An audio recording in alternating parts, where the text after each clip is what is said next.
young people, old people, everybody loves the music of ABBA. It's interesting, they came from a relatively small country, Sweden, and they were able to capture the attention of the world, as you noted. You're watching the Spotlight Network. Starring Hollywood's newsman, Logan Crawford. They now believe a single member. He works with TV and film legends.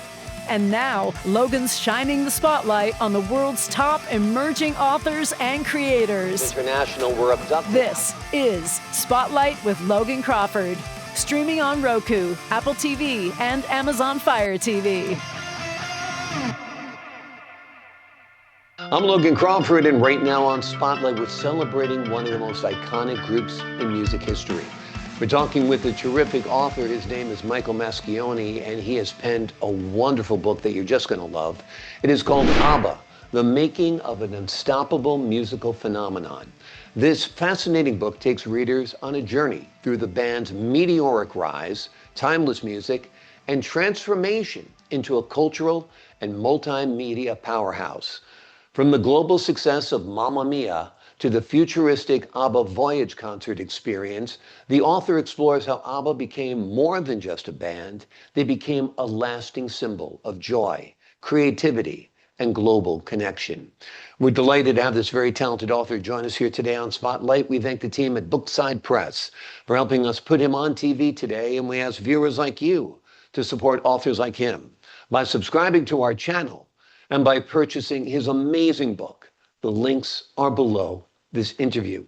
Michael, thank you so much for joining me here today. Thanks for having me. It's such a pleasure. Tell us what it is about ABBA that it had such a great connection to you that you decided to write a book.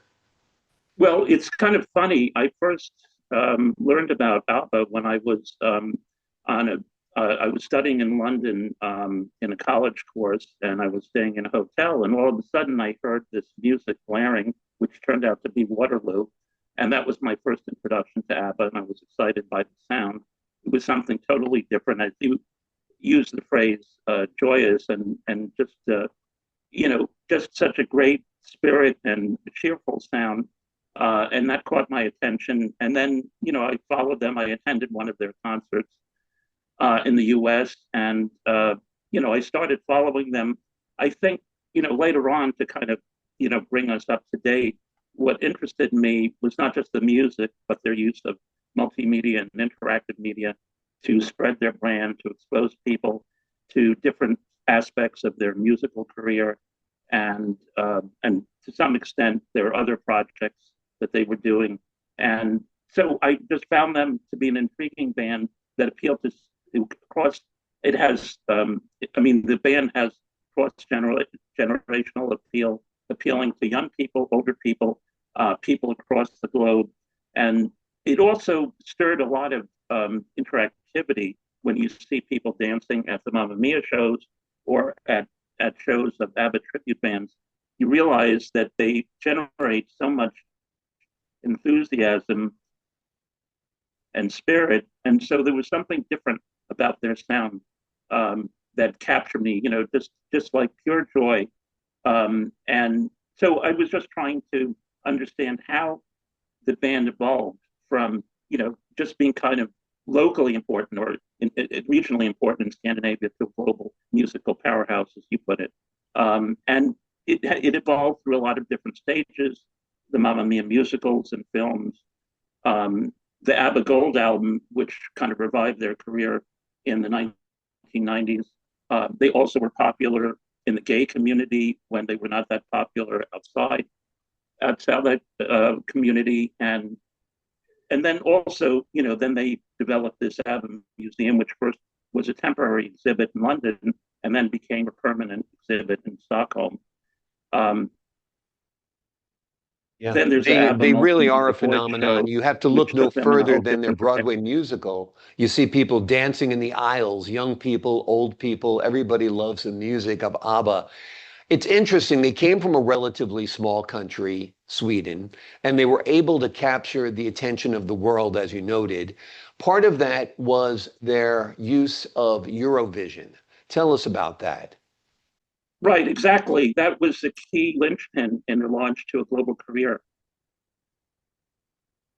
I'm having a little bit of a problem with my internet, but in any case, they entered the Eurovision contest. Eurovision is this global music show that focuses a lot on bands from Europe, and they entered it. And this was in 1974 that they entered the contest. And in fact, they performed Waterloo, which is how the song that I first heard from them. And they won the contest, and they became more widely known across the world. So that played a major role in launching their international career. And, then they became more popular through touring, through their different albums. And, they just, again, had this global appeal, cross-generation appeal. And, people became more familiar with them as a concept they basically again emerged from sort of regional popularity to international popularity, largely to a large extent because of their appearance on the Eurovision show. Absolutely. And the ABBA Voyage concert revolutionized things as well. Talk to us about how their use of technology helped propel their rise to fame. Right. So the band obviously, disbanded in terms of a live touring band when the members of the band broke up with each other. I mean, the females in the band. And so, there was no appetite to perform together as a band for a while. But then the opportunity came about to perform in a different way, virtually, and to appear as avatars. Plus the fact that they're older and they had less of a desire to tour, in terms of live touring. And so they basically came up with this concept of appearing virtually and performing songs virtually as avatars of themselves, and also combining that with the live performance of a band in London. And the whole show was staged from the Special Arena in London and continues to operate there. There are plans to come to other venues in other countries, including the United States, possibly in 2026. But it's also that they were placed in a different context and a different atmosphere, really combining the music with certain themes, including aging, for that matter. And so that appealed to a whole different audience. So a lot of younger people didn't know about ABBA's music, but they became familiar with the band through the ABBA Voyage multimedia show. So again, they're always adding new audiences along the way, people that were not alive when they first started touring. Exactly. Yeah, it's amazing how they've used and harnessed technology to keep on growing their fan base. And I think that's part of the intriguing aspect of your book is you explore them not only as a musical phenomenon, but as a marketing phenomenon. From the museum to the Broadway show to the ABBA experience, they just had a great feeling for what would sell to audiences around the world, right? Well, yeah, but it wasn't calculated. That's the sort of the mistaken notion that people have, that they set about to be highly commercial. I think it happened organically. Their former manager, Stig Anderson, was very calculating, business-minded.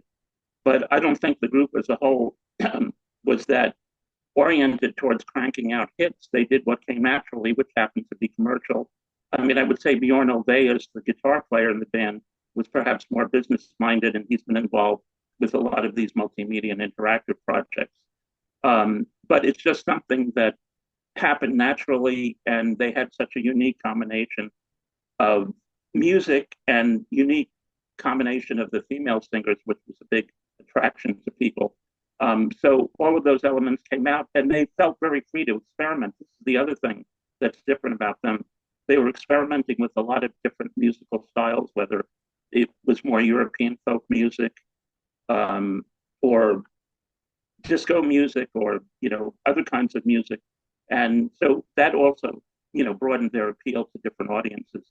And so I totally agree. They developed into a brand. I mean, I basically refer to them as a cultural brand, as a marketing brand, as you put it.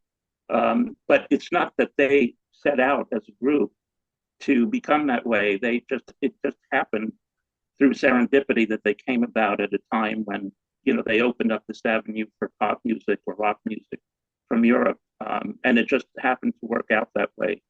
It's just that they struck gold in a way at the time that they emerged. It would be different now. Yeah. It is very, very different now. The whole music industry has changed because of downloading versus album sales and CD sales and so forth. What do you hope readers take away from the book? What do you hope they learn about the band? What do you hope they learned about the music industry? A couple of things. I would say first, they had an unorthodox career. I mean, basically, they were not a touring band for that long in their career, or recording for that matter. And so they evolved in different directions, and they were aided by a lot of these multimedia efforts, whether it's the Mamma Mia musicals or films, or the ABBA Voyage show, or the ABBA Museum in Stockholm. And by the way, we're just going to add another aspect of the multimedia activities is that there's actually a pinball game that is set to ABBA music. This is something that I had never heard of before, but I learned, and that was the idea of Ludwig Anderson, who was the co-producer of the ABBA Voyage show.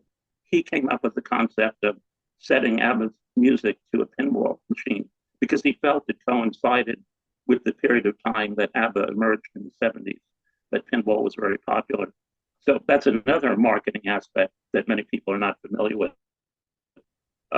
So I think it's just they had an unorthodox career. They evolved through all of these different stages, including the use of new technology and multimedia. And that leads me to a second point, which is that they were an innovative and experimental band, even though people didn't think of them that way. I mean, they were using new technologies such as immersive technologies for the ABBA Voyage show. And even in the musical area, they were one of the first bands to use mini-moog synthesizers, digital recording in the studio. So they're continually evolving to the point where Bjorn Ulvaeus is actually developing a musical using an AI tool to basically help generate some ideas or feedback.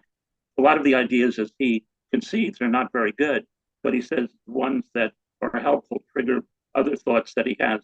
So again, they've been innovative from the start of their career to the present, and that's a very unique quality. And then the third thing I would say is that they're inherently an interactive band in the sense that the audience participates in their music, in their experiences, whether it's through concerts, whether it's through the ABBA musical, whether it's through the ABBA tribute band, and there are loads of ABBA tribute bands out there, and they're very popular. I mean, the best ones are very popular.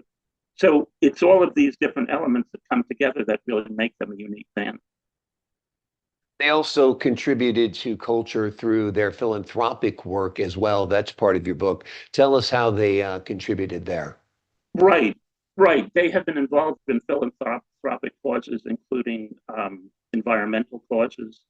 Bjorn Ulvaeus is involved with copyright protection for composers. He's been very active in that area.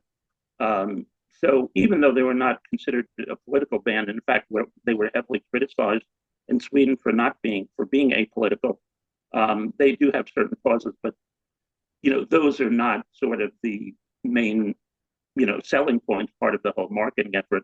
Those are just things that they're involved with.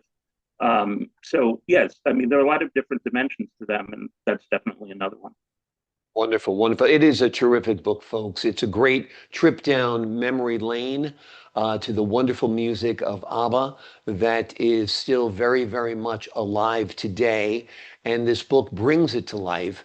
You'll get the inside stories, you'll get a look behind the scenes, and you'll get a look at this cultural phenomenon that created the most successful band in the history of the world other than the Beatles. So if you're asked on Jeopardy one day, what's the second most popular band in the world? The answer is ABBA.